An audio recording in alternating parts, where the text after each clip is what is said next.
Minembo ezali majoritairement peuplé na ba Tutsi, ba Rwandais wana. O bazobi benga Banyamulenge.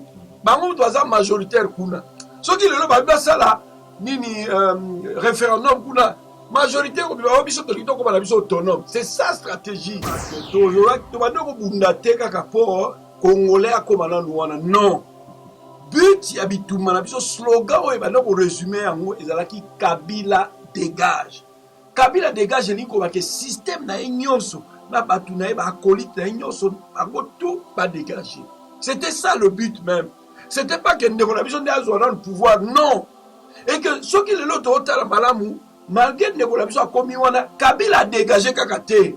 Alors dis-moi un peu to sangana batwana et puis il faut to bosana te que ndeko azwa ki pouvoir asala ki deal na batwana pour azwa pouvoir wana.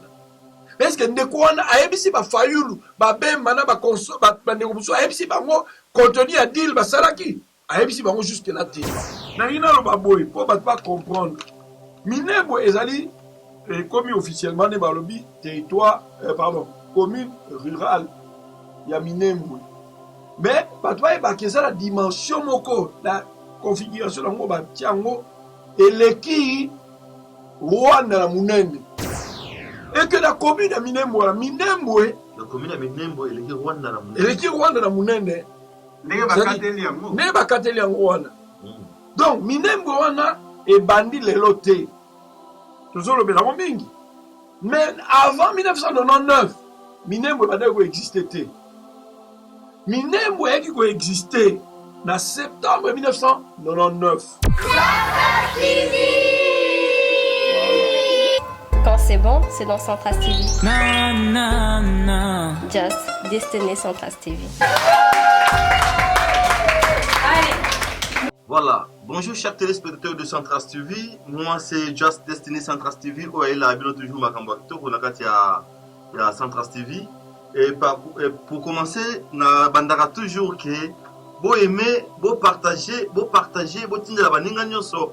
Ba oyo ba bengami ba congolais pe ba lo balinga la pona ba station ya mboka ndenge ezoleka na kati ya Congo.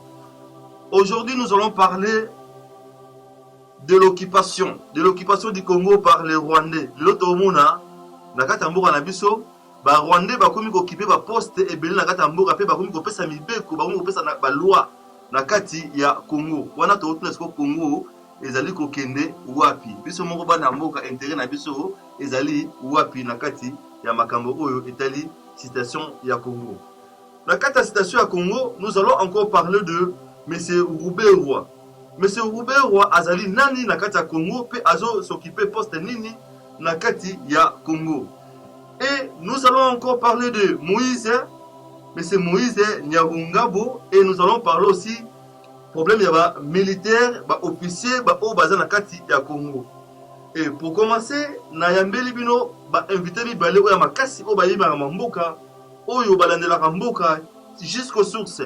Je suis avec docteur Alongo et je suis aussi avec monsieur Sylvain. Bonjour docteur. Bonjour. Docteur Nicolas Belé, hein? Moi, ça fait plus ou moins 10 ans que tu as na Centras TV. Tout à fait. Et le lot où il est sous. Papa Sylvain, Kala? Kala, maintenant, il y a une chose qui nous sommes TV,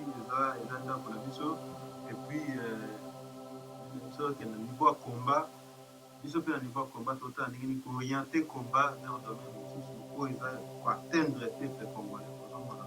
Parce que si vous avez la diaspora, tant que mouvement où il y a maman, mais les lots où il y a on na logo bino tendre biso ça pratique c'est-à-dire que ba jeune ba na bino mingi donc to profiter à travers bino pour passer message na bana mboka parce que vraiment l'heure est grave mboka na biso balkanisation et donc comment vraiment merci beaucoup pour la papa Sylvain ndenge auti ko pesa déjà briefing na ye donc déjà que ba mboka ezotoka ko kala ba ki bo partager bo banda ko partager les peuples. Ceux qui vous ont intéressé, côté politique, il y a quelqu'un qui est toujours intéressé pour la situation Oyo et Tali Makamouya Mboka. Docteur, est-ce que vous avez la situation actuelle du Congo? Le Congo, jusque-là, tout ça, le système de occupation. Est-ce que vous pouvez expliquer ils ont vraiment réel ou comment? Parce que là, on le sait que depuis que notre président Félix Tshisekedi a joué le pouvoir dans le Congo est déjà libéré. Congo est comme dans Maboko, il y a des Congolais. Mais, côté Moussou, c'est toujours que le Congo est en occupation. On peut expliquer les détails, il y a Makambo ou Congo. Bien. Na bandi bandeko balandi, tozali obligé. Tomeka au symbole pour comprendre. Na mboka na biso tozali na ba biloko mibale oyo ezali kopesa congolais nyonso passe. Ezali occupation et puis tozape la balkanisation. Balkanisation ezali ndenge kokata mboka.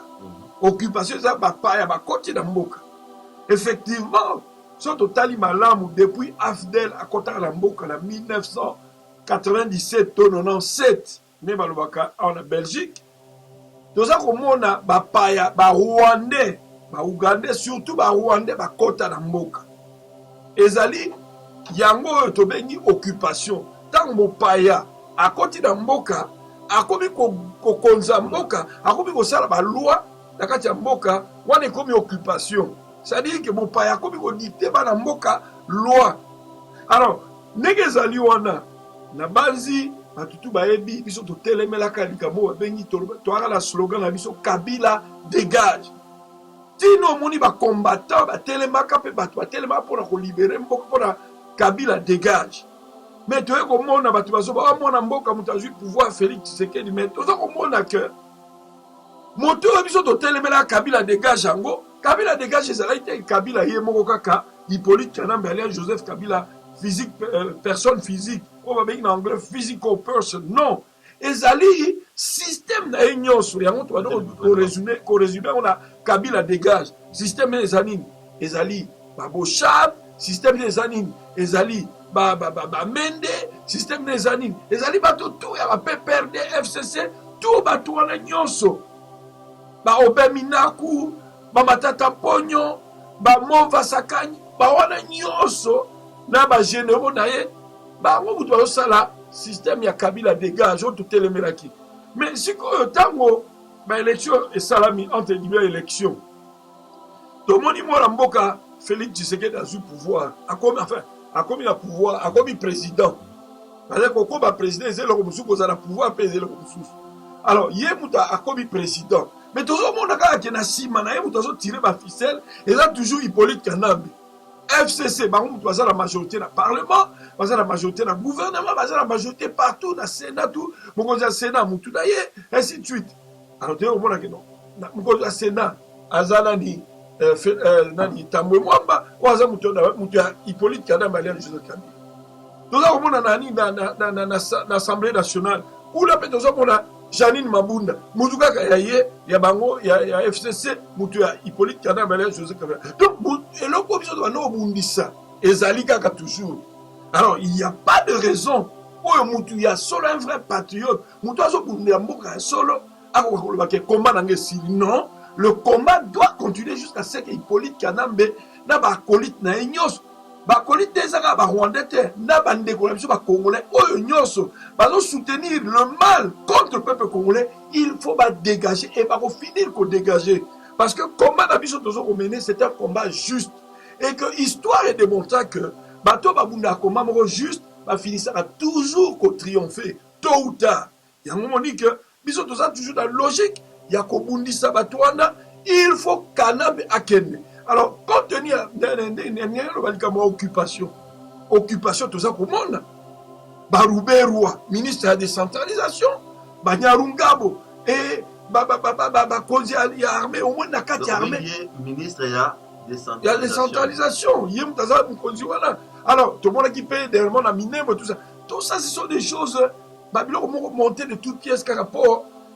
Ngai, personnellement, natanga na Roubaix-Roi, na faculté à droit, na université à Lubumbashi. Tu es pas bango, tu vas non mona ki baza ba Rwandais, mais baza ba toi Kivu. Tu vas non occuper les Rwandais parce que en ce moment-là, tu as dit hospitalier, hospitalité légendaire, il y a peuple congolais. Tout le monde a bien à Kivu, tu oui, tu es bien qu'il y a des Rwandais, mais à lui pour de vie. Comme baza qui dangereux pour na mboka te. tobanda okipe te. C'était normal. Ruberwa tobanda obenga ye na université Rubesh parce que alinga obeta bal mwa mingi. Donc toyebi ke ata alobi il était même à un certain moment avocat na Lubumbashi. Donc en ce moment-là bato banda okipe te ça ne congolais mutu akivu tout ça. Mais lelo yo ndenge makambo ezali tofungoli misu hospitalité na biso wana tokomi bazoba nango alors tokoki kotika makambo wana eleka lisumu te avant tofungoli biso nous devons nous battre pour la occupation wana banyarugabo wana baruberwa na kati ya armée na biso. Il faut mona combien de généraux même ya barwandais tomonaki Bosco Tangana azalaki général d'armée na biso. Kunda Batwari azalaki général d'armée na biso FRDC. Lelo boitanga akimi na Rwanda bakangi abiono ngana za rwandais. Bosco Tangana a se livré dans ces pays alobi kuna ono ngana za rwandais akomi ko bala kinya Rwanda.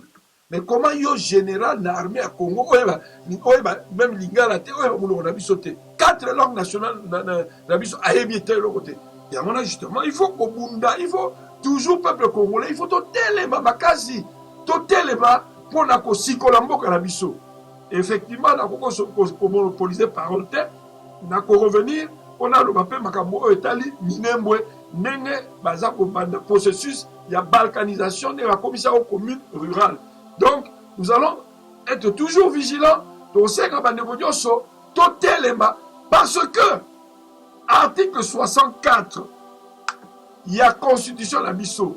Il y a le 18 février 2006, quand ils ont révisé faussement en 2011. Article 64, tout Congolais a le devoir sacré de faire échec à un groupe d'individus, à un individu qui prendrait le pouvoir ou qui prend le pouvoir par la force ou qui l'exerce ou qui l'exercerait en violation des dispositions constitutionnelles.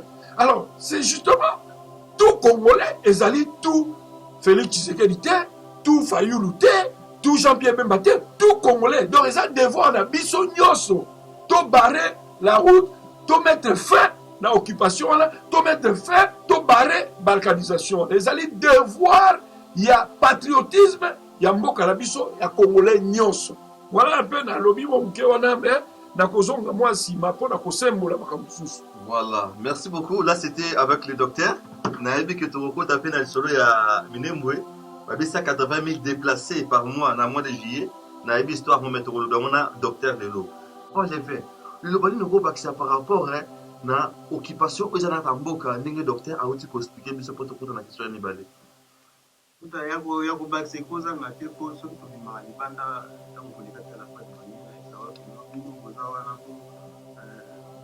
Topanza sango ya balkanisation ya Congo. Amaka mutu docteur Alongo ya balkanisation ya Congo. Eloko ebimisi biso libanda yango. Parce que mamba balkanisation to banda koloba ngo banda kala.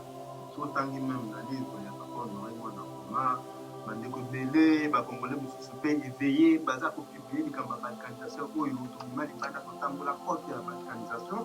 Lelo oyo balkanisation ko réel. Na mboka eza na maboko ya mwana mboka. Mais papa, mais mboka eza na maboko ya bana mboka, mais lelo oyo délégation oyo ekendaki mpona kocélébrer, mpona kofestoyer, mpona dédier balkanisation bakomona délégation yango te na Kinshasa.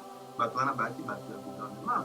Yango esalanga mpasi soki bandeko mingi lelo biso totelemela Félix Tshisekedi oyo aza ndeko na biso. Parce que un ami et un frère, le choix est clair. Tshisekedi le père akenda face à face na Kabila omonaka ba congolais tout sima Tshisekedi le père kwa nini kwa zaki mwana mboka face na mboka. Mais soki lelo oyo biso bato tovanda na Félix Koliana ye tokomi kotelemela Félix po Félix asololi mabe azona mopaya oyo papa na ye kutu atika fatwa aloba bokangela ngai bozongisa na Rwanda. Papa Tshisekedi avakufa aloba bokangela ngai ye bozongisa na Rwanda. Aloba le peuple prenez vos à charge. Alors, Félix prend le peuple à charge. C'est ce que dans le peuple, prenez-vous à charge. Et puis, Félix aye à Solona Kabila, Kabila a un pouvoir, va continuer au pouvoir. Félix aye pour favoriser balkanisation, aye pour concrétiser balkanisation. Au moins, est-ce que tu as Félix Parce que bande comme ça, on publie le comment ma bébé, on comment abimi, oh non, tribal. Mais parce que bon, ça n'a que non, papa, tu sais que tant mazala qui tant Congo, mobi, mais zala qui s'y manaye, tout ça qui va tribal, t'es. Parce que nous sommes pas publier n'importe quoi, parce que au fin, tant que tout ça, vous mounez la tu sais que ah, on a matongué, tant on matongué, puis là, comme tu vas à la carte, c'est à la maison, c'est là. Mais les lots qui Félix, ça qui a solo, ma bébé, balkanisation à Congo, comme une réel. Il y a un moto mobile, ma photo loba. Parce que surtout sur le bâtiment, on va dire, tout ça faut accepter. Comment une délégation qui est là, on a besoin tranquille, on va Voilà, là c'était avec M. Sylvain. Docteur, toujours une question, on a vu sur Yaliboso, il y a le bec qui Congo est en occupation. Alors, l'organisation, la Rata Congo, tout. Bazana ba poste, bakangi ba poste, bakomi ko diriger Congo, et voire même que na ba militaire, na ba soldat, ba policier, bakangi mboka. Ce que poto bima na citation wana foto sani. Bien, merci mingi. Na banzi pour la la situation wana est simple. C'est simple en ce sens que Congolais nyonso dans le bakia tout de suite que article 64 les autres tout Congolais et tout liberté. Donc, c'est-à-dire que les Congolais ont conscience que tu as une situation dangereuse. Mboka est en occupation, Mboka est en voie d'être balkanisé. Nane bakene ko festoyer na Minembwe, ko célébrer comme commune rurale. Sachez que, selon ma information d'azui, commune rurale wana ya Minembwe ezali na étendu au koleka Rwanda. Donc, il faut mutu nyonso atelema. Ezate ke bakendeki kuna ba Ruberwa ba eloko nazoka mawa. Et d'ailleurs, bato wana bandeko na biso ba Congolais oyo baza ko soutenir eloko wana bango tout il faut bazwa mbano na bango pe. Donc on ne peut pas accepter que bandeko na biso bazala ba collabo pour totika bango pe kaka bazala libre. Non. Donc t'es bon ceux qui armés ça déjà na maboko na biso te. Non, armée ndenge zali wana, c'est vrai, ba Rwandais bazali. Selon Mulutu na biso Kwebe, alors bazali sont 2600, sont plus ou moins 2500 militaires rwandais. Mais effectif il y a armée na biso les amis. C'est la biso ba Congolais plus nombreux que Bango. Donc on maîtrisait Bango. Non non, wana oyo docteur appelle ça qui est ba officier ba ba sim ba poste c'est oui, qui dirait. Officier, c'est-à-dire que officier a koki kozala. Mais ceux qui ba troupe bazali te pour la musala musala officier kozala le côté. So ok na ba soldat na bitumba. Yo moko officier to commandant muto kobunda bitumba te. Yo ba troupe bazala. So ba troupe ba ko désobéir yo. Basali désobéissance au kosala rien. Donc cela veut dire en d'autres termes que dans cas d'espèce, le peuple nabiso toza a besoin absolument qu'il y a armée. Parce que dans le Congo, dans Kinshasa par exemple, tozali, tu as plus ou moins 10 millions de personnes. 10 millions de personnes, voilà, tozali, il y a des Congolais, des pur sang Congolais. Ceux qui ne fût que la moitié qui était les 5 millions, to bimi libanda. Tobito bengala kinga kate ko kweya ba Rwanda na nyonso 2600 na ba ko kima bomona ki na 1998 tango ba Rwanda ba salaki pont aérien na RCD Goma ba takaki a partir à Kitona akoma ina Kinshasa mais ba mona ki na njili ne ba bomaki bango peuple population mutasisa ki biloko wana c'était pas absolument l'armée, c'est-à-dire révolution française tango salamaki. Révolution française, ce n'était pas l'armée qui avait fait la Révolution française, c'est le peuple français. Tout le monde dans l'Égypte, par exemple, ce n'était pas l'armée, absolument. Armée, n'est pas majoritaire à Congolais. Ce qui peuple a tellement pendant l'Angleterre solo. Mais armée, ils sont majoritaires, ils ont le peuple. À un certain moment, armée a l'Angleterre, parce qu'il faut savoir que dans l'armée congolaise, dans le FARDC, on a et belé élément militaire et belé baza mécontent na makambo ezoli kala mboka na biso yo kanzi na kati ya mboka na biso yo za congolais oza na chef na commandant aza rwandais pe oza desem okotoza ka po oza na armée peut-être ba otoza ka po baza na armée mais bazo boudé na ser mutema bazo c'est la ka étincelle muke pa va changer. Et c'est ce que nous devons faire. Il faut biso batoza libanda. Donc conscientiser bango davantage. Il faut pour prendre conscience que mboka les abisso, les abisso. Et ça c'est que Rouberwa na banya rungo baki osala shona makokuna na minembwe bazoli pe baza à l'aise. Il faut pas la inquiéter. So baza inquiéter ba continuer nini. D'ailleurs eloko na minembwe ça dit ballon de se bazosala. Pour batala réaction à peuple. Mais ceux qui va peuple va telemeli bango. Yango na osenga la peuple. Bandeko bana mboka. To telemela bato wana pona baka mwa minembwe. To telemela occupation ya mboka na biso. Poto ko bongo libérer. Cela ne veut pas dire qu'il faut que c'est la caca. Un mot d'ordre, il y a Félix Tshisekedi, comment dirais-je, Fayoulou, Jean-Pierre Bébé, que sais-je encore, bah, leader. Non. Et Zamboka, la mission constitution, tout Congolais a le devoir sacré. Donc tout Congolais, donc il faut te télémélango pour te mettre fin na occupation wana. Il y a ba Rwandais occupation honteuse, il y a ba Rwandais au batondi d'armée, batondi dans ba institution. Même Hippolyte Kana, mais il faut à dégager des trucs qui Kabila dégage, il doit dégager. Et à vous dégager quand on a déterminé et puis tout ça vraiment te prendre conscience nango. Il y a on a appelé peuple congolais na patriotisme, na détermination. Avec la détermination, toko longa toko benga na bango. Merci docteur. Docteur, ce qu'on a le biso bilo quand on a kataïté parce que ça fait toujours du bien de notre mémoire. Papa Sylvain, n'a la qu'il soit le docteur. Mais ce qui n'a lui n'a même mango n'a mou poussé et c'est gagné. Et aussi n'a mou seulement populaire ou quoi. N'a ma camo docteur au type logo. Ce qui peuple avec le peuple il faut battre les mains. Quelque question nombre ba militaire bazali. Après c'est exemple tango ba rebelle ba kotaka. Et ça peuple m'tasi ça on a pas en Chine. C'est un mouvement populaire, soulèvement populaire ou bien quoi? Ça fait des années que Tolobaka, docteur Mtabarticle, Ayebi, ça fait des années, et même avant l'élection, Biso Togoya avait l'élection, Oyo, Tshisekedi président.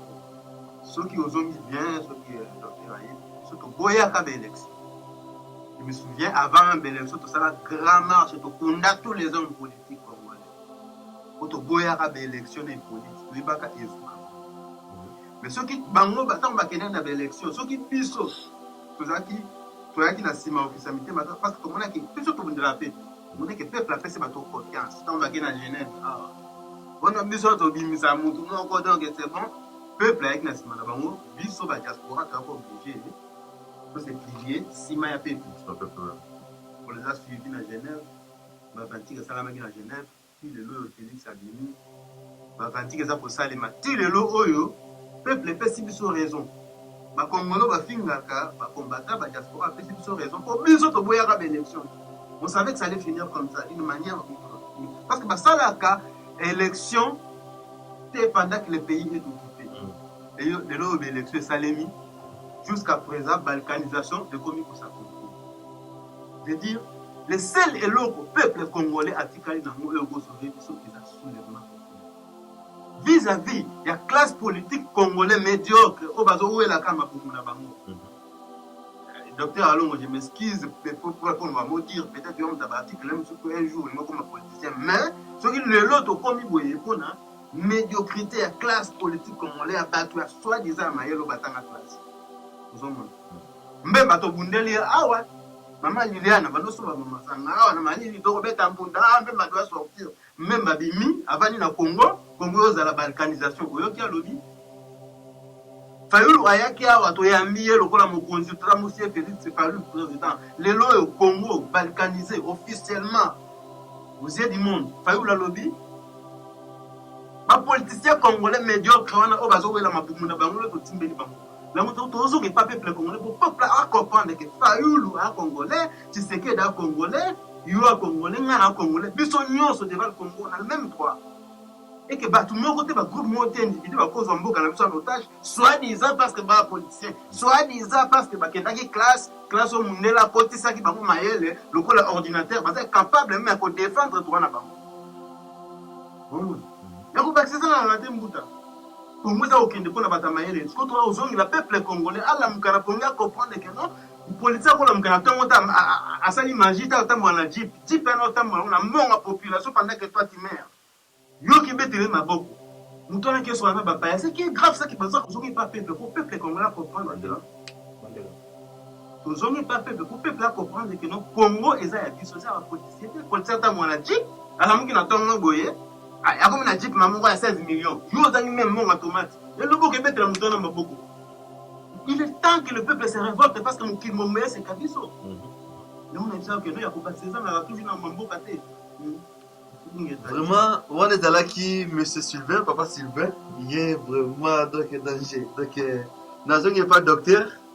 Docteur, papa Sylvain, vous trouvez ça que pour aller à Moni, la meilleure solution pour aider le Congo à cette situation, on doit faire. On doit faire le soulèvement populaire. Par rapport à ça, papa Sylvain a raison pour moi. Au moins, il demande. Non, moni de comment pas sango.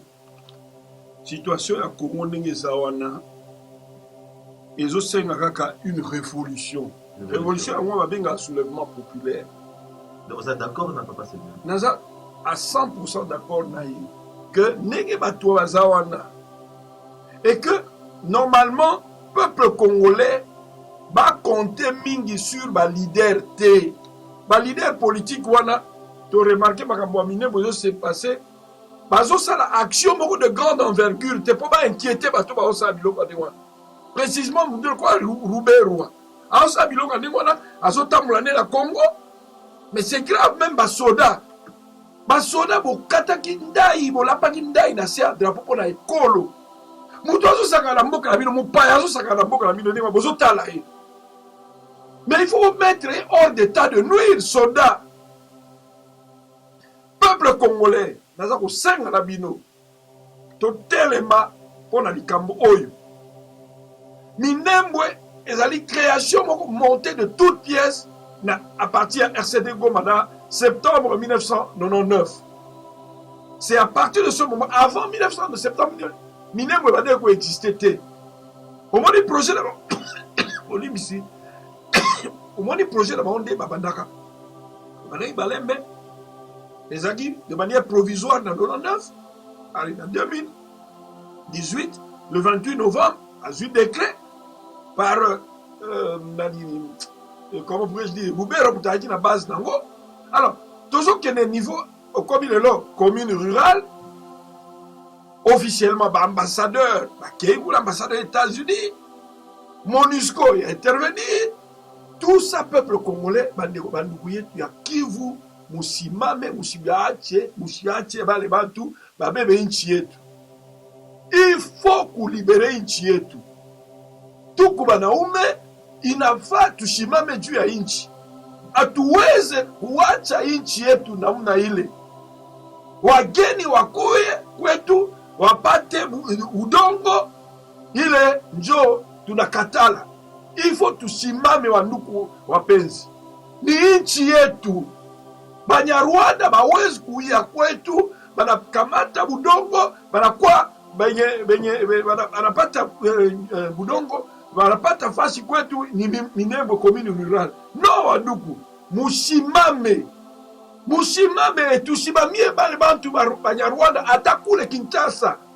Même dans l'armée, il faut toteleme la bango. Toteleme la bango partout. Même Hippolyte Kanambe, il faut le traquer. Il faut to bengana na mboka na biso. Ce qui to lingi mboka na biso est libéré effectivement, il faut to bengana ye. Donc soulèvement populaire et révolution, nyonso waneze eloko ya malamu, tozo ko senga na peuple bazo conscience na likambuana. Voilà. Merci beaucoup, docteur Alongo, pour faire éclaircir du saut par rapport à ce mouvement populaire où le papa Sylvain a opté pour le lever la question. Question de par rapport à la station à Mboka. Que penses-tu de notre président Félix Tshisekedi? C'est un bon président ou pas? Bon, réalité, tout le monde a les années. D'abord, façon d'aller à soi qui pouvoir. Tout est bien, il y a soi qui pouvoir. C'est qu'il y a un accord, il y a Hippolyte Kanambe. Et le lowe, makambo ils ont se passé dans Minembwe. Ce qui totali bien, wana place na kokende, na article 69 de la Constitution. L'article 69 de la Constitution dit ceci. Le président de la République est le chef de l'État. Il est le symbole de l'unité nationale. Et quelque part, il est le garant de l'intégrité territoriale. Lui-même, ils ont fait partie de l'intégrité territoriale. Des zones non identifiées, recensées, comme il a et Roubaix-Roi, par exemple, il faut qu'on interroge à côté d'un gouvernement, par exemple. Est-ce que vous trouvez ça normal? Est-ce que donc, nous pensons que il faut quelque chose de salema. Donc, dire que le président Félix Tshisekedi a Moussala Malamu, mais est-ce que vraiment c'est normal? Période de Mobutu, est-ce que Minembwe, Rwandais, Roubaix, tu as vu que tu as un complot international. Mais je sais que tu as un totel, mais là, il faut qu'on bunda. Révolution française est changée en France. Ce qui est révolution française est ça, la changé. Donc c'est le moment où la révolution française doit être ça à partir de Minembwe. Papa Sylvain, le docteur Allo Monenga Otoloba, par rapport à la station et à président Félix. Du coup, pour te passer la question, nous avons répondre à vous pour la citation, il y a Papa Tshisekedi. Alors, le président, il y a Malam, pas de diriger Mboka ou pas, parce que le que Papa Félix est aillé dans le système, il y a non, oui, il a dit. Système, il y a justice.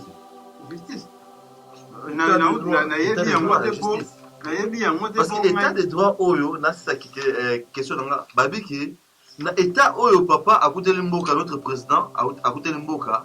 Donc, l'état de droit, on a cette justice-là qui va faire, qui a faire tomber, parce que nous sommes au Balaki, dans l'Ingue Yamabe, dans Katia Congo. Comment tu. Il y a un répondre de place, on a l'Ingue. Et ce qui s'y va, vous en avez moins. On a une question docteur, dans ce n'est pas d'ailleurs. Pour l'état de droit, on a avec Félix a changé Mboka. Donc, à côté Mboka, vous m'avez quitté. Donc, ok, malembe. La justice, Mboka. La justice, justice, c'est un Congo. Pour ce qui est justice, c'est un Congo. Il fallait bandayer au Cameroun, Hippolyte. Même à ta Roubaix, on nuire du secours. Justice congolaise, il fallait qu'un Cameroun. Comment avait-il eu ma beaucoup salité, ma beaucoup propre, au côté n'a pas ma beaucoup salité, beaucoup de goli à Nabango, beaucoup de nani. Vous savez, on a moyen d'akami moyen. Il y a et Hippolyte, il y en a bandi na pouvoir, on a vomi des milliers de morts. Bateau on a tout, on va ça la crime, on va qui même condamné par cour pénale internationale, bagolo qui sabango awa. Félix a vous plaider balongola banini ba condamnation na Congo. Le Félix a battu ni Kabila. Oh la mal nécessaire. On va quoi faire mais à travailler. Voilà bien Bimisa qui va prisonnier. Il va prisonnier non la Bimisi. Il ne peut pas me prisonnier par la Kanga pour c'est la Kabila. Donc Félix a yaki Kabila par la Kanga. Félix a dit qu'on travaille là-bas. Là on va pas au nuit il y a bateau Félix en protéger. Tous ces gens de Barwandé autant dans le lot. Il y a bateau Félix à battre là. Délégation Bakendagi, le logo célébré, Bakendagi célébré, Balkanistan, Congo, Batouana, tout. C'est les gens qui ont été condamnés qui devaient être arrêtés, qui le protègent de Félix. Bon, justice à mon ababola, justice à ma fait Bandekonayo, justice à fait Bapayato, Babanikola, Moka, Bandekonayo. Baboma, victime à Kamouena Sabou, Lelo, justice Sengama, Mo Amatou, justice Sengama, Batouana, tout, Batako Tambola, Bazani.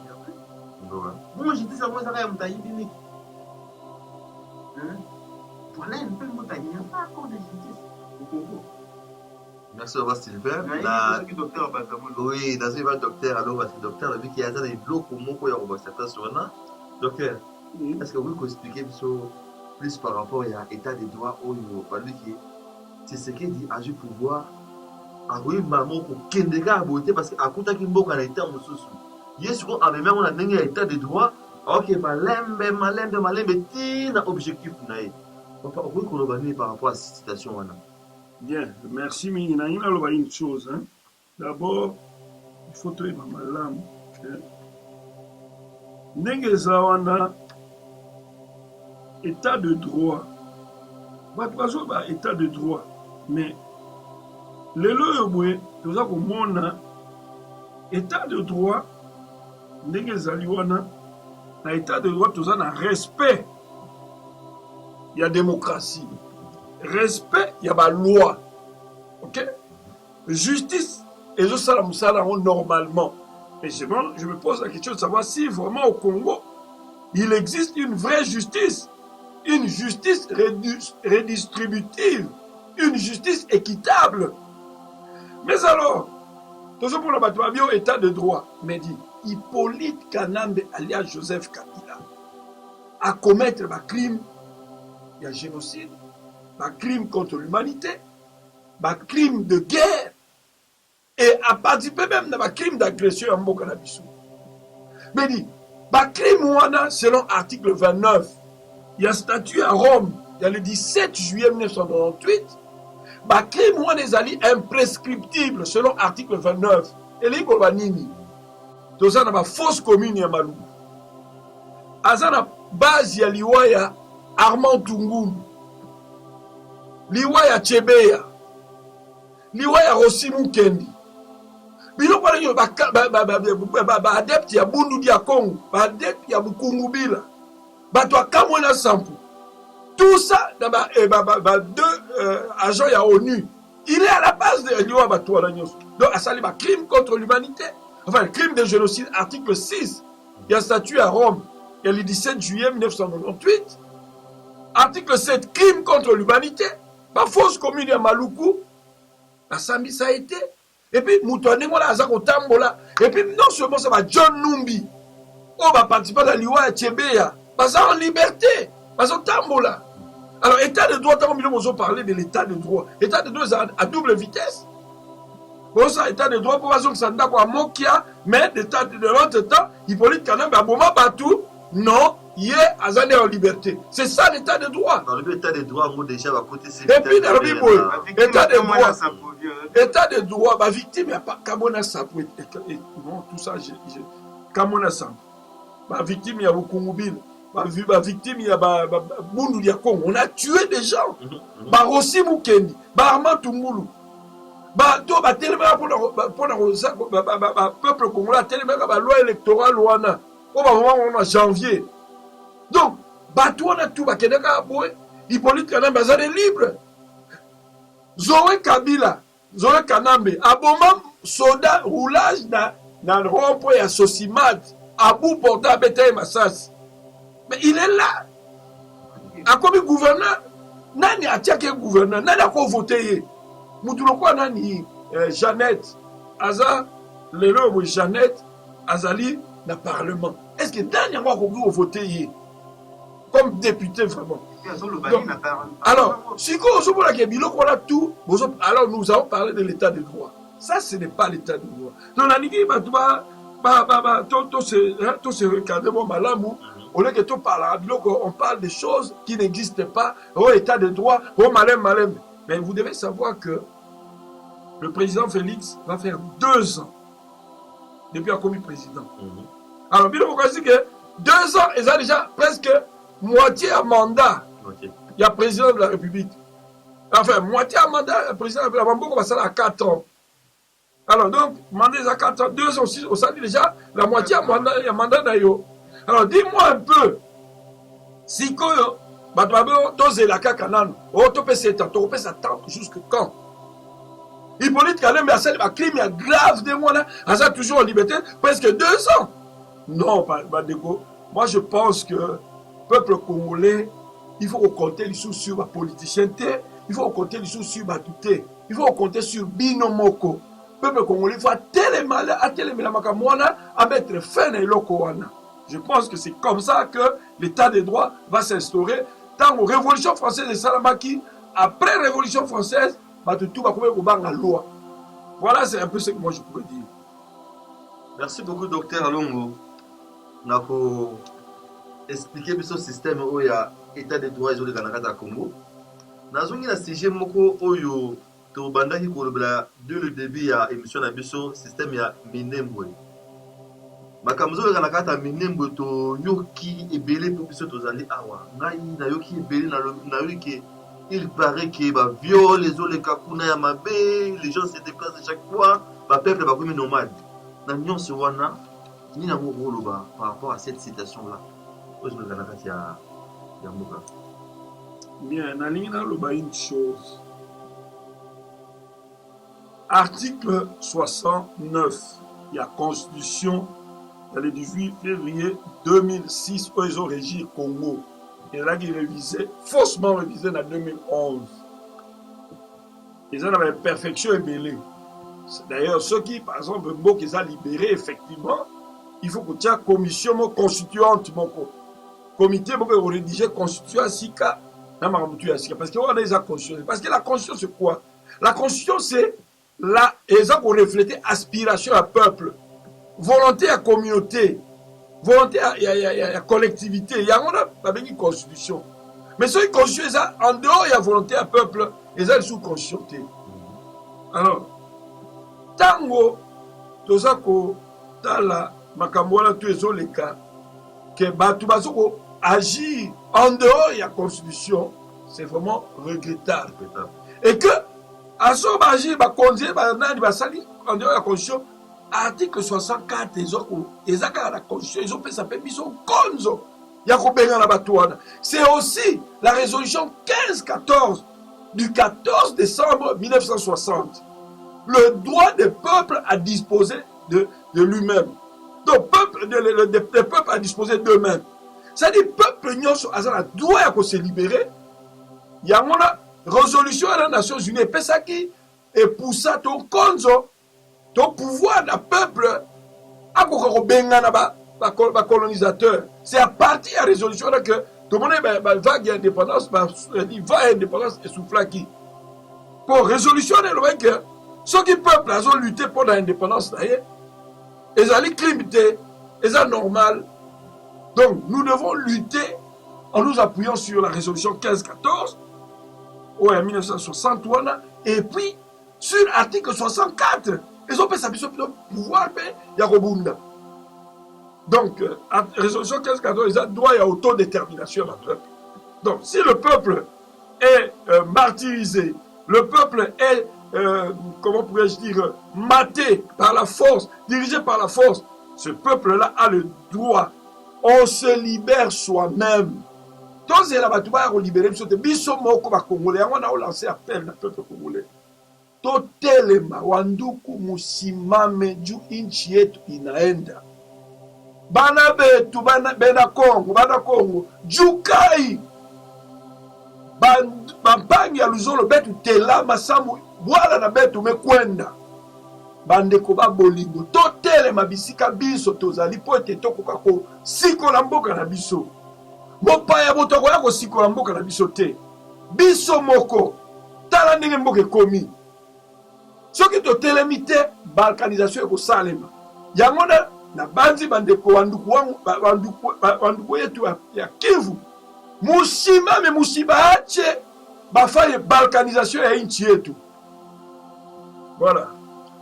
Voilà, merci beaucoup, docteur Kalongo. Na uti uzwa question moko awa uti ko tindela ngai sikoyo ba vi frère nango papa Sylvain. Papa Sylvain. Balobi ki situation à Congo pour tout le monde souka émission la biso za question sur na otuna. Situation à Congo soki ba tongi camp militaire na ba goma kuna na ba l'est balobi ki eko diminuer guerre et aussi sa guerre mbala moko. Balobi ni pour nango. Matondo là m'a posé question là parce qu'il y a une question très importante jusqu'à il y a question où ils ont dit parmi ma promesse où tu sais qu'il a fait ça qu'il a battu pourquoi il y a ba Congo to na baki là to la camp militaire muza baki za wana et c'est important parce que mutu out la frontière ya Angola pour côté à ça la menace parce que déjà baki za wana les hôtels Samindo qui na côté ya océan c'est qu'on a ngambo ko ya l'est wana celui qui sait que pendant la promesse na ya campagne a prometté qui côté mona que non ce qui vient pas du président a voté à camp albacha ba quand ba rappeler qui OK mais ti lelo bamonaka militaire te yango nazomi kuta mpona koyebisa yo keno soki twanda obima chaque fois koganga balkanisation badomona ngo neti kaka masolo mais lelo oyo balkanisation ekomi lelo effectif omonaki dele bao na Congo omonaki délégation poto ya gouvernement ekendaki kuna na est mpona balkanisation. Ce qui nous fait mal c'est quoi? C'est parce que balkanisation wana esalema sous la bénédiction de notre frère Félix Ouazan de Gonabiso. C'est ce qui nous fait mal. Il y a un zone pour à travers Bino pour la peuple congolais pour Sabino que non Congo est tikala ini mu Congo mungala mu Swahili mu Luba toza mu Congo et to kotika jamais été ni moko ya Congo ekende yo ndeko oyo za kobombana na nsima ya tribalisme po kanzonde biso toza kotelema ya Félix pona akasaye na biso koza komibosa po biso nyonso oyo totelema ya Chichi azala kasaye mais pas congolais nyonso batelema sima na ye eke tango Félix tango Tshisekedi alobaka tokangela ye Kabila tozongisa na Rwanda alobaka te Félix kangela na Tshisekedi alobaka biso peuple c'est nous et le Félix tango ko signer ba corps na ye na Kabila pona handi mabalkanisation ya Congo akuta biso na nzela na ye toyini ete me toyini politique na ye na balto aza kobonga oza komona alors yo za kobanda sima internet po finga bato pona Félix ye ba keno yo lingi Félix kutu koleka biso te pole biso bende to bigize na liwa ozo yoka ki fanatique avec to tika po Félix a congolais lokola yo nga pe na za congolais mu Swahili mu Congo mu Luba mu ngala to tika la moko donc message na ya suka na yekola peuple congolais to la mukabande ko mu beza ko seka biso na siècle wa lelo oyo congolais yanke vraiment yo kuto aussi okota kuto na transport kuto aussi nyo tambola kuto badike bayiba so mukiluma baba yanke bongo bayanke bakata bango mboka ya ngana otika te yango te kumna mama mato tele matsonso comme un seul homme kuto sikola mboka na biso ingeta jikama na masuka. Voilà, balobi qu'il faut telema pona mama mboka po to longola peuple congolais na Kiboumou. Là c'était avec docteur Alongo et papa Sylvain Nagata Plateau Nabiso à Centras TV. On est presque à la fin de notre émission. Nazoti que la liloba pas docteur Alongo. Docteur, liloba ni nango message ni nango ya suka oyo za nango na peuple oyo bazola na biso na bitio na mokili mobimba. Yeah, liloba suka ezali boye. Exactement liloba suka te mais bon, liloba suka est aussi la gamme combo que vous avez. Voilà. Mais pour le moment, et là on a reconnu sa peuple ezali boye. Biso pe le quoi tozwa likoki ya koloba liboso na bino toza kosenga na bino partout congolais place azali a contribuer d'une manière ou d'une autre pour la libération effective ya mboka na biso pour la barrer route na balkanisation ya mboka na biso liebana na binembwe bato nyonso ezala même ba congolais oyo bakende koparticiper na balai wana bazala inquiété sérieusement parce que ceux qui bato bazo qui batamuli ba Rubero banyamuka batamuli na bango alors na bino pamba il faut mettre bato wana nyonso hors d'état de nuire parce que mboka na biso il faut ezala libérer naza ko lancer appel na peuple congolais totel ezala na poto ezala na mboka surtout na mboka na Kivu totelema pona ko barrer route na bato wana na ndenge makambo bazosala Rubero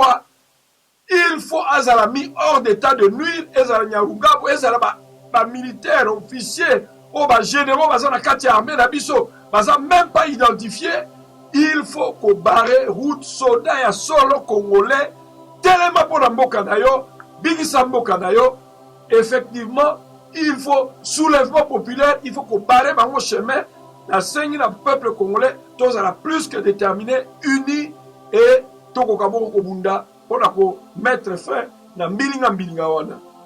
Voilà là tu koyoka ningi docteur tu ko expliquer biso concernant citation oyo etali ba homme politique na biso to na Tshisekedi et to na ba misos ba leader to na ba leader politique ningi tu ko SMS que il faut ba samana va soutenir Félix Tshisekedi pour na Obengana Bapaya. Yo ko parce que le comment on a sima ya makambo docteur on dit Non, parce que mon coup ça va comme ça docteur et parole pour alors ça le parce que nous sommes na se référer quand mon kaka na maloba ya ba ikoko na ba parce que na musu ba lobaka na pasteur Norbert lokola les gars non vous avez le message de pasteur non pas les gars quand on ça nguta ndenge nguta ba ikplasa na keno yo mituna oko sala nini pona mboga na yo oli otu na mboga ko sala oni oyo okende nga mkusa ndenge basala nzaba basala no ba keno même ata yesu ngo aba yesu asala bo ça passe pasteur so pasteur a une question là aba yesu asala pe quelque chose bo ça vraiment ba sacrifice non ba chaîne de prière matika boye banini bongo pona mboka yo linga mboka esalila yo lingite bongo ye bateni no kosa pona mboka wana basala mwana kapona okende mto question voilà question à Souka parce que c'est là qui est docteur question Souka baka comme vous dans mtebi baka abike tungela biso docteur a expliqué biso Minembwe qu'est-ce qui se passe là et c'est quoi donc a expliqué biso par rapport à la situation il y a Minembwe parce que jusque là tous comprendre de quoi il veut parler par rapport à la situation de Minembwe voilà bon Nalina Baboy c'est nécessaire que le peuple congolais va pour la malam.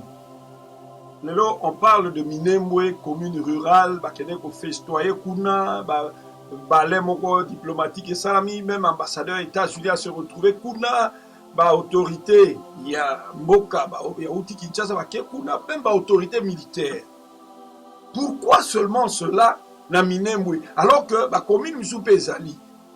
D'ailleurs sur total bien na baloba na landaki tozali na ba commune mususu pe oyo basalaki au même moment que Minembwe ezali pe a commune wana comment est-ce que neti ba sangue par exemple mais pourquoi est-ce que Minembwe kaka nous devons comprendre que Minembwe kaka parce qu'il faut que Minembwe ezali majoritairement peuplé na ba Tutsi ba Rwandais wana o bazobi benga ba Nyamulenge bango toza majoritaire kuna ce qui le ba sala nini référendum kuna majorité ko biso to kitoko ba biso autonome c'est sa stratégie voilà seulement nangina lo baboy pour pas comprendre Minembwe ezali commis officiellement ne balobi territoire commune rurale ya Minembwe mais batwa ba keza la dimension moko la configuration lango ba tiango eleki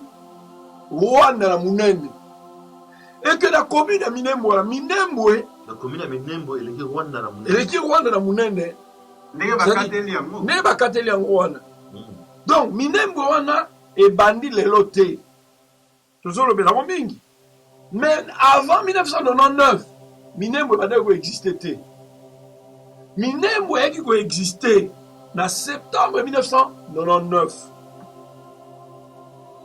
en septembre 1999, autorité à RCD Goma, on a qui la charge ya co-créer on a qui la base ya création on les a maître Moudimbi. Il a créé qui en à titre provisoire. Les rois basala qui na RCD Goma. Bobo ça n'a été que rébellion. Oye Bundisaki le condo président Laurent Désiré Kabila. Nous allons qui na RCD Goma. Évidemment, RCD et RCD et Kabonaka, dans ma partie, et Belé, parmi parties dans mon mot, ils allaient qui RCD Goma. Monsieur RCD, Mouvement de Libération, RCD, ainsi de suite. Et comment il y a RCD Belé. Mais RCD Goma, autorité Oyo, a créé qui en gros, pas initié une création en gros, ils allaient Maître Moudimbi. Et voilà les années en septembre 1999. Et Minembwe ezali entre Mwenga na Fizi. Territoire ya Mwenga na Fizi. Ezali côté bakundaka basi moko vivante. On se rappeler na Mwenga tout ça, bakobola babomaka batu tout ça dans 1999. Et entre Mwenga na Fizi net dans le territoire Minembwe. Normalement, ils ont enveloppé la configuration actuelle. Comme kozwa même neti bawalungu bafizi to ekoti na kati ya territoire ya Minembwe.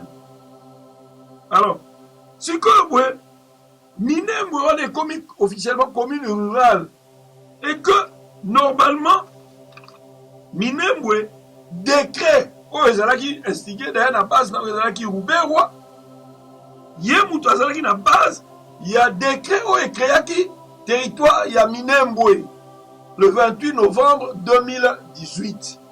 Donc mutu azalaki na base nango ya créer Minembwe wana officiellement parce que liboso ezalaki provisoire na 99 officiellement eza Ruberwa et Ruberwa boyebi ke azali un Rwandais bakota na Congo bakomi komibenga Batuti congolais. Or en réalité ce sont des Rwandais. Donc voilà un peu on a koki koloba sur Minembwe jusque là. Peut-être n'a pas ça ba détail sous sima sur Minembwe mais jusque là c'est que je peux dire de Minembwe yango wana. Mais comment se répéter que tango nani maître Mutimbi a initié la création de Minembwe en septembre 1999, tozalaki pe akreaki kaka yango te ezalaki na Bunyakiri. Bunyakiri pe ezalaki créé na époque wana. Mais lelo boye, on parle beaucoup plus de Minembwe. Mais pourquoi alors bazolobaka na Minembwe? C'est un peu ça. Donc pour donner un petit résumé, il y a situation à Minembwe, et un territoire ezakuna. Mais na ndenge configuration nango actuelle comme ko englober même ba Fizi na kati. Alors et puis tobo sanateke na misu ya ba politique misu na ba moko patriotique. Tozomona déjà que ezali signe ya balkanisation déjà ya mboka. Yango na isengeli malamu il faut to telemela makambo Minembwe très bien et puis bana mboka surtout bana Kivu, bana Sud Kivu, ba telemela yango sérieusement pour remettre fin na balkanisation elingi salama et puis biso tout ba congolais nyonso partout esika tozali ezala na Congo ezala libanda to telemela pe pona commettre fin na occupation wana. C'est-à-dire ba biso ba koza ba obuna na nzela biso pe tokoki ko soutenir bango à partir ya libanda et puis ainsi de suite. Synergie wana, unité wana, jonction wana ya ba effort na biso mutu ekosala ke mboka na biso ekoka bongo kozala effectivement libéré na ba Rwandais oyo baza ko konza biso. Voilà un peu en résumé au Rwanda. Merci. Merci beaucoup papa Sylvain. Lelo ndongo bakisa ya soka na bato oyo bawala na biso mobimolima na Central TV. Ngeta ngota j'espère on a pisa un remerciement pour la ndenge depuis cette opportunité ya kukomisa message pas plus congolais parce que dans moment où tu as un moment moko tellement grave que congolais nyonso il faut assez s'être concerné na makambo eza koleka mboka totala kama mboka lokola sujet d'actualité mais se sentir vraiment impliqué pour tous en besoin ya contribution na yo même attends na Facebook surtout au partager le moko boye.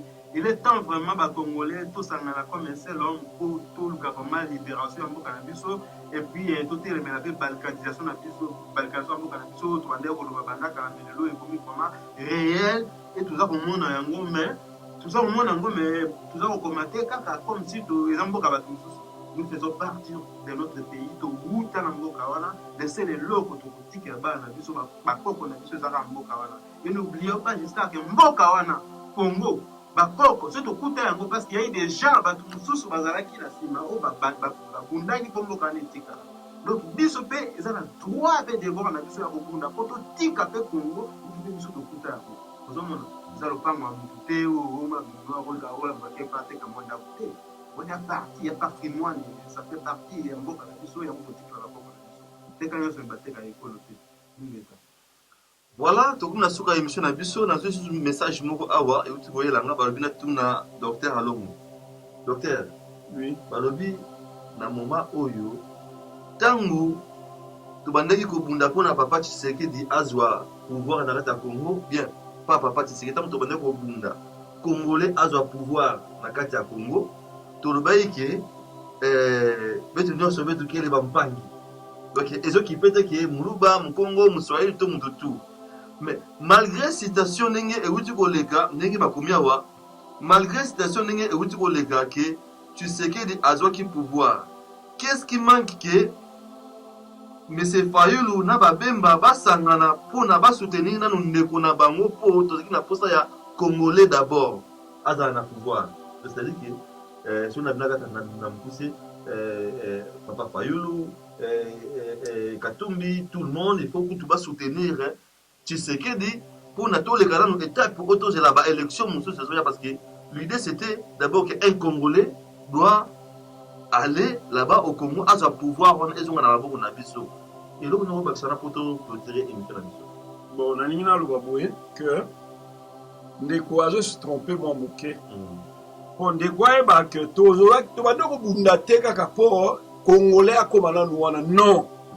But ya bituma na biso slogan oyo ba ndoko résumé yango ezalaki Kabila dégage.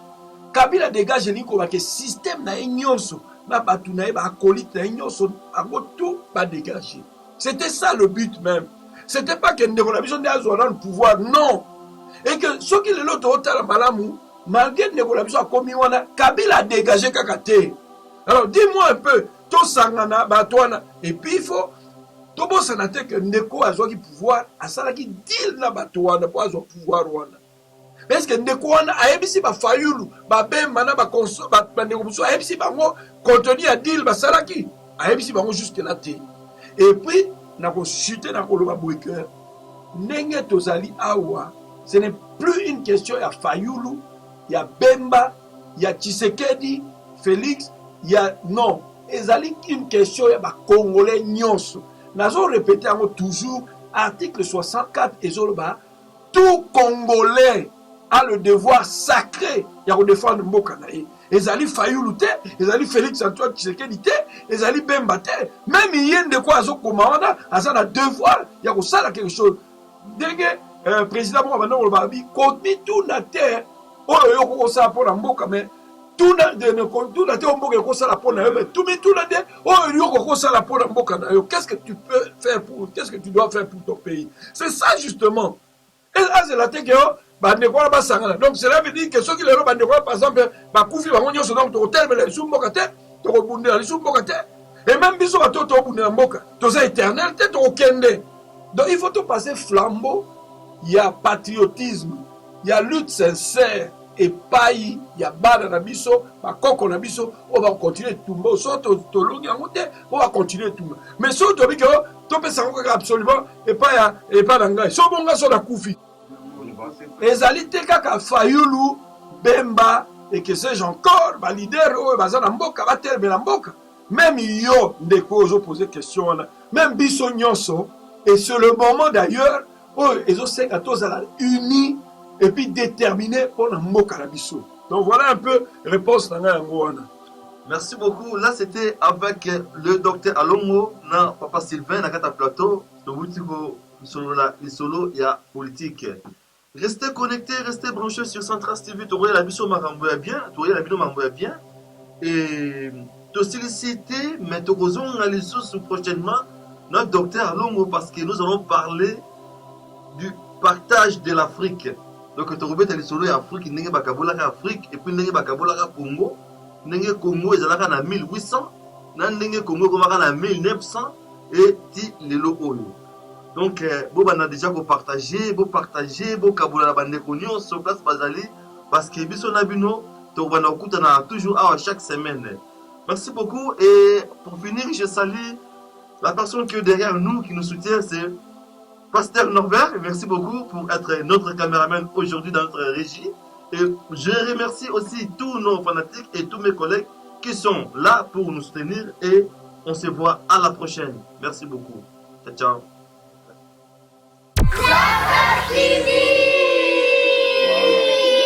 Quand c'est bon, c'est dans Centras TV. Na na na. Just Destiny Centras TV.